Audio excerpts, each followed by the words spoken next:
feed the wires back through this tube. Actually, I'm sorry, through this hole right here.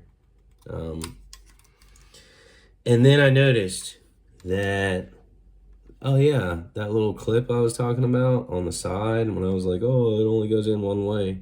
I kind of rested because I was worried about these wires right here. And I rested the wires underneath that little clip on the side. I don't know if you can see that. Underneath that right there. So, yeah.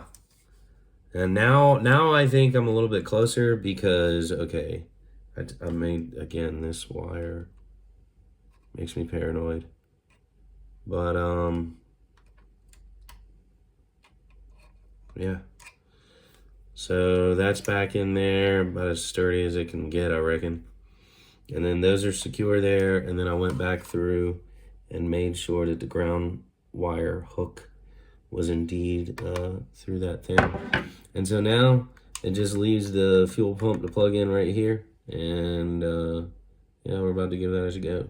Give that a go, as they say.